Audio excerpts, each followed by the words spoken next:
Karena berkat dan kemurahannya, sehingga pada pagi hari ini kita bisa berjumpa lagi di tahun pelajaran yang baru, tahun 2021-2022. Apa kabar untuk seluruh siswa, khususnya para siswa SMP Bintang Laut Tobelo? Pada pagi hari ini bersama saya Ibu Veronica Ebang, kita akan sama-sama mempelajari materi kelas 7, yaitu tentang ruang dan interaksi antar ruang. Oleh karena itu, saya mengharapkan kepada seluruh siswa khususnya yang berada di kelas 7 untuk kita sama-sama bisa mengikuti materi yang dilaksanakan pada pertemuan pertama ini. Baiklah, mari kita melihat tujuan pembelajaran yang akan sama-sama kita lalui pada pagi hari ini, khususnya di pertemuan ini. Setelah kita melihat tujuan pembelajaran kita pada pagi hari ini, marilah kita sama-sama mempelajari tentang pengertian ruang dan interaksi antar ruang.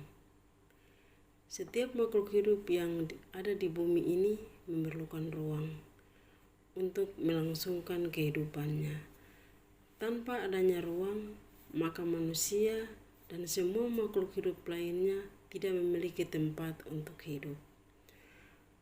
Ruang adalah tempat di permukaan bumi, baik secara keseluruhan maupun hanya sebagian yang digunakan oleh makhluk hidup untuk tinggal. Ruang tidak sebatas hanya seperti udara yang bersentuhan dalam permukaan bumi, tetapi lapisan atmosfer terbawah yang mempengaruhi permukaan bumi. Ruang juga mencakup perairan yang ada di permukaan bumi seperti laut, sungai, dan danau. Dan di bawah permukaan bumi, yaitu sering disebut dengan air tanah, sampai pada kedalaman tertentu. Oleh karena itu, ruang juga mencakup lapisan bawah tanah dan batuan sampai pada lapisan tertentu yang menjadi sumber daya bagi kehidupan manusia. Berbagai organisme atau makhluk hidup juga merupakan bagian dari ruang. Dengan demikian, ruang dapat diartikan sebagai tempat dan unsur-unsur lainnya yang mempengaruhi kehidupan di permukaan bumi. Setiap ruang di permukaan bumi memiliki ciri khas yang berbeda antara satu wilayah dan wilayah lainnya. Tidak ada satu lokasi pun yang karakteristiknya sama persis antara satu sama lainnya.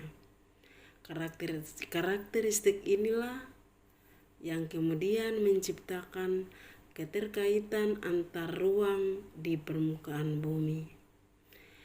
Indonesia sebagai satu wilayah di permukaan bumi juga memiliki karakteristik tersendiri yang berbeda dengan wilayah lainnya. Dengan adanya perbedaan karakteristik ruang di permukaan bumi, maka setiap ruang dapat memiliki keterkaitan dengan ruang lainnya.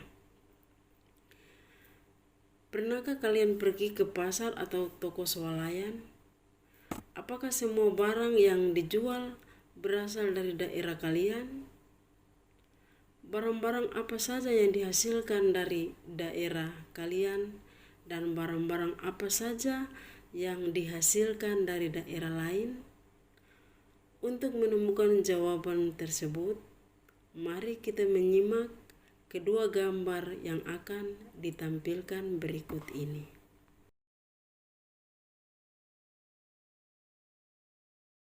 Baiklah para siswa sekalian, Setelah kalian mengamati kedua gambar yang ditampilkan tadi, mari kita sama-sama mencari solusi atas gambar yang baru saja kalian amati tadi. Perbedaan karakteristik ruang tersebut menyebabkan adanya interaksi antar satu ruang dengan ruang yang lain, karena setiap ruang membutuhkan ruang lainnya untuk memenuhi kebutuhan hidupnya. Dari gambar yang ditampilkan tadi, kita bisa melihat bahwa wilayah pegunungan pada umumnya merupakan penghasil sayuran, sedangkan daerah pesisir menghasilkan ikan laut.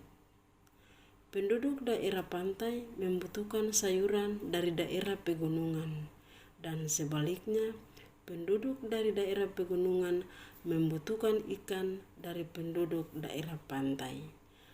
Kedua wilayah kemudian saling berinteraksi melalui aktivitas perdagangan. Interaksi antar ruang dapat berupa pergerakan orang, barang, informasi dari daerah asal menuju daerah tujuan. Menurut salah seorang ahli yang bernama Bintarto mengatakan bahwa interaksi merupakan suatu proses yang bersifat timbal balik dan mempunyai pengaruh terhadap tingkah laku, baik kontak secara langsung maupun kontak secara tidak langsung. Interaksi melalui kontak langsung terjadi ketika seseorang datang ke tempat tujuan. Interaksi tidak langsung terjadi ketika seseorang datang ke tempat tertentu dengan berbagai cara, misalnya dengan membaca berita, melihat tayangan di televisi, dan lain-lain. Interaksi juga dapat terjadi dalam bentuk perjalanan menuju suatu tempat kerja, tempat wisata, pemanfaatan fasilitas umum, pengiriman informasi atau modal, perdagangan internasional, dan lain-lain. Interaksi dalam bentuk pergerakan manusia disebut mobilitas penduduk. Interaksi melalui perpindahan gagasan dan informasi disebut komunikasi, sedangkan interaksi melalui perpindahan barang dan energi disebut transportasi. Interaksi tersebut terjadi jika biaya untuk melakukan interaksi antar daerah asal dan tujuan lebih rendah dari keuntungan yang diperoleh. Contoh, seorang yang pergi ke tempat kerja karena penghasilannya mampu menutupi biaya yang dikeluarkan.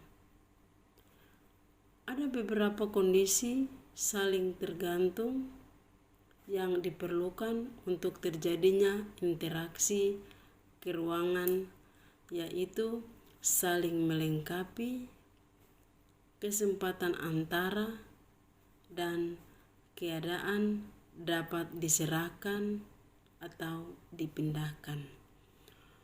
Untuk ketiga kondisi tersebut yang telah disebutkan tadi, terdapat pada modul yang sudah kalian miliki.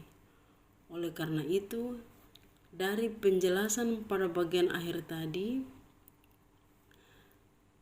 Ibu mau memberikan penugasan secara individu yang harus kalian kerjakan di rumah.